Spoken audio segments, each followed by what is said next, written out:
Hi, what we have here today, it is SunWind Caravan Lithium Heat 100 ampere hours battery. It looks like regular car battery, big one, but it is not. It is lithium. I got this battery completely dead, 0 volts on output. I tried to charge, but nothing happened. And I decided to open it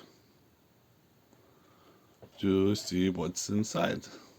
And before opening, I didn't know many things. So if you have such battery also dead, what you could try first before opening it, you could try to connect 12 volts to the plus and minus power source, any kind of adapter, and it appears that it has a Bluetooth adapter inside the battery. So you can connect 12 volts, and then even battery looks dead, Bluetooth starts to work, and with the app you can connect to that Bluetooth, and you can check situation with the battery, if the cells are good, if voltage on the cells is balanced, and if temperature sensors are good, and so on. Then you will know that cells inside are good.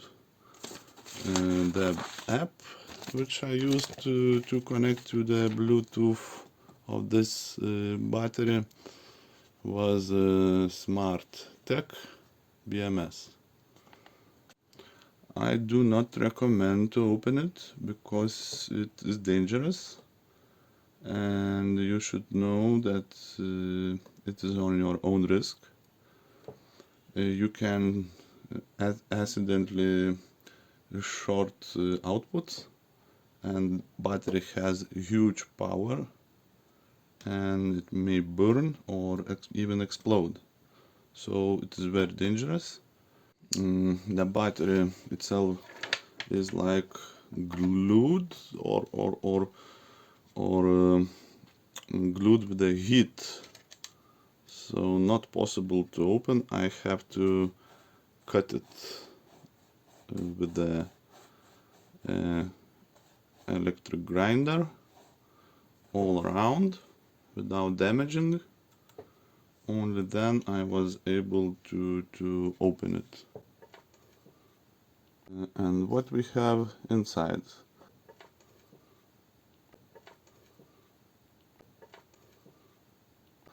A lot of MOSFETs down there with the heatsink.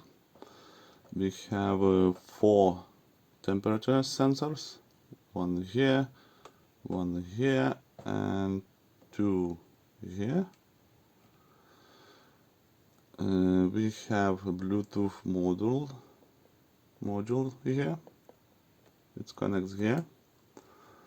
And what else? We have 2 MOSFETs for the battery heater. So 2 heaters. One heater is here, and one heater is here. Like here. So we have connector of each cells in here. And this one I think is microcontroller, and this chip is a BMS controller chip. I checked many things on this battery: voltage, components, resistors, and so on and so on. And I think that problem is in BMS chip, this one small, which has locked the operation of the whole board because of the overcharge.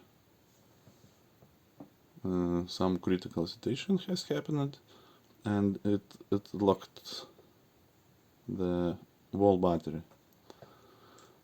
I do not found any other bad components, so my conclusion is this.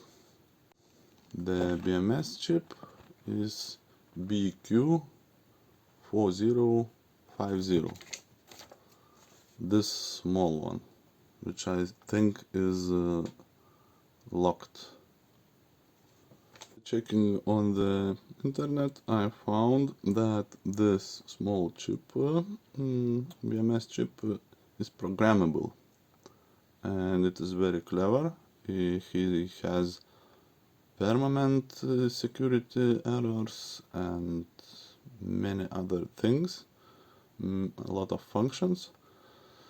So my idea is to reprogram it, or to just erase or delete critical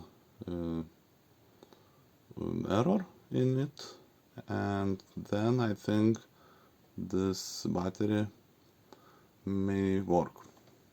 As you may see, I soldered 2 wires to that chip. Those wires are from the manual of the chip. It is SMBC and SMBD. SMDC is clock and D is data. And my first attempt was to connect Arduino, SDA and SCL pins. Here is the Arduino itself and its connection. I found the library on the YouTube. I will leave the video about this in comments. This is not my video, but this other person shared the library and all the details how it is possible to connect Arduino to this chip. So I did that. Yes, I was able to connect to the chip, but yes, I read a lot of data from it, but I didn't found the critical error and couldn't program it. My next attempt will be to connect this thing. It is CP2112 instead of Arduino.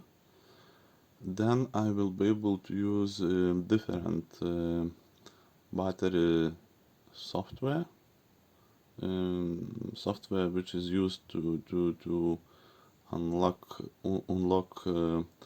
laptop batteries, and we'll try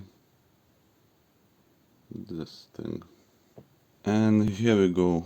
I have connected CP2112 to the chip,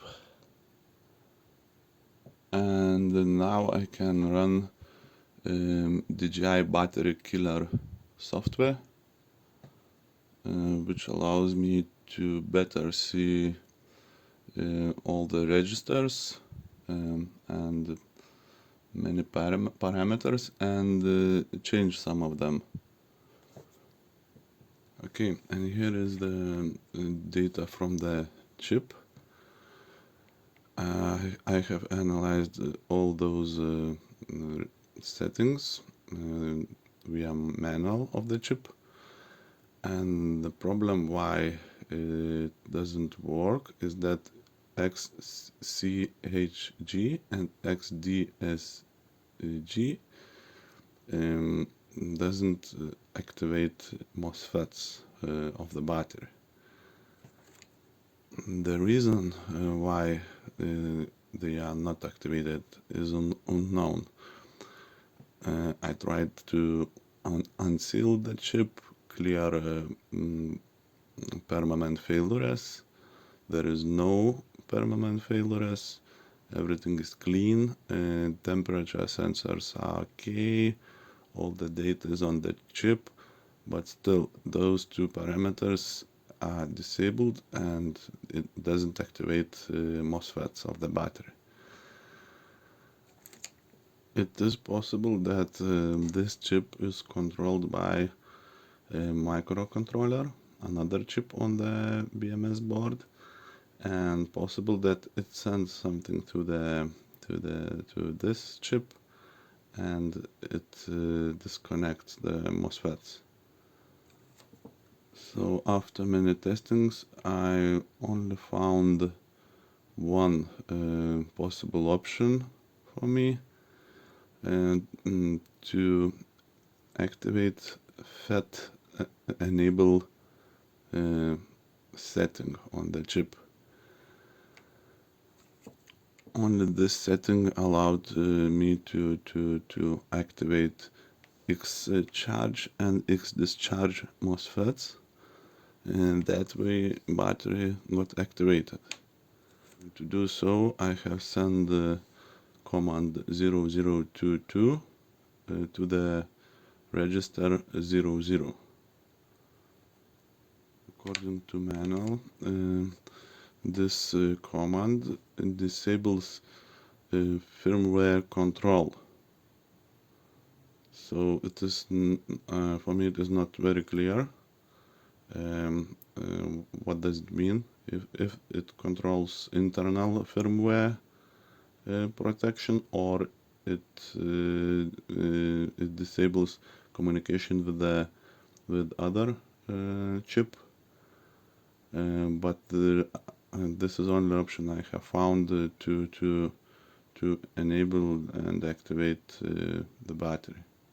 The main question is if all the protections are working, if this bit is enabled.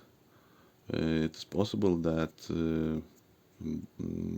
there will be no protection with this kind of setting, and battery will be not secure for the usage. So I have to test if protection is working. Okay, I have connected some lamps to the battery, and let's test temperature protection first. I will imitate high temperature by shorting the temperature sensor, and we'll check if battery will shut down discharging. Theoretically, lamp should turn off. Let's try.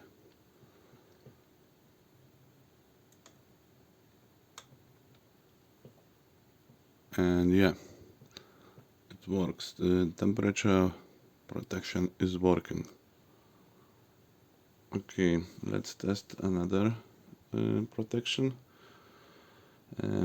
As we know, the BMS monitoring each of the cell, and I will imitate that one of the cell got a bad connection to the BMS, or in another words, it got disbalanced. And I have here extended wires, so I could disconnect one of the cell from the battery. Let's try.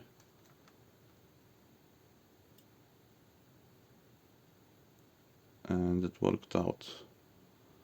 I disconnected the cell, and BMS shut down the discharge.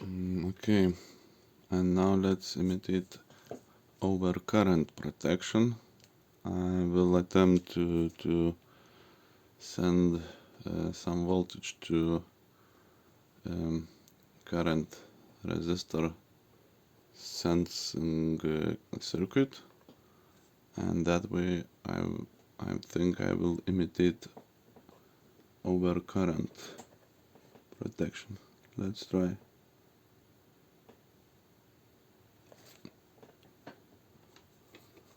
Yeah. Let's try again.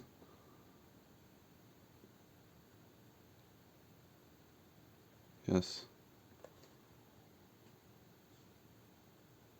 let's shut it down.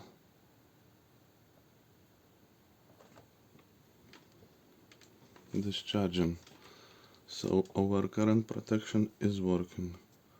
Okay, and I still need to test overcharge protection and over discharge protection. At first I will try to charge and we'll check if it will cut off charging when the cells will reach maximum voltage. I set 14 volts, it takes 3 amps, will increase current. We'll test how much voltage one of the cell has now. It is 3.34,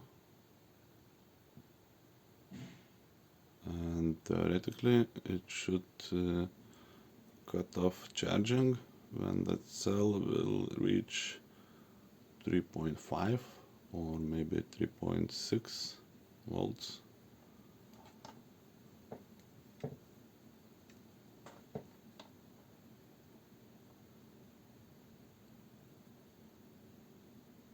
So I might need wait a lot. Okay, overcharge protection also working.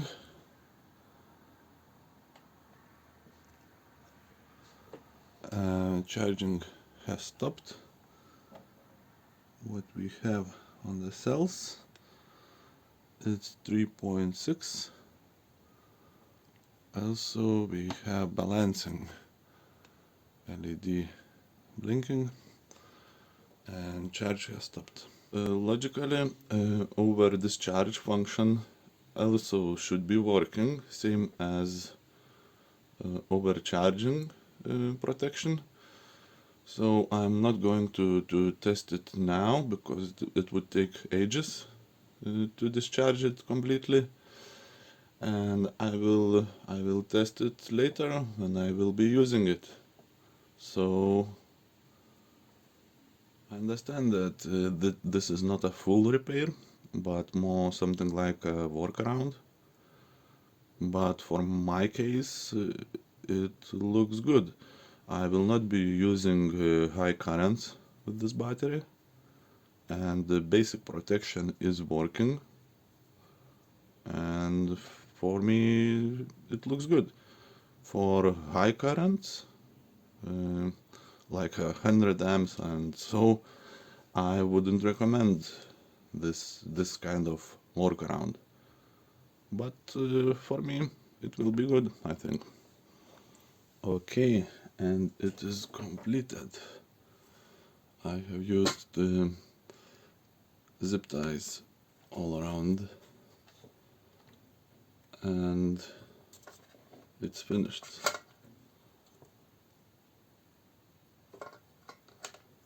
Thanks for watching. Like and subscribe if you like the video.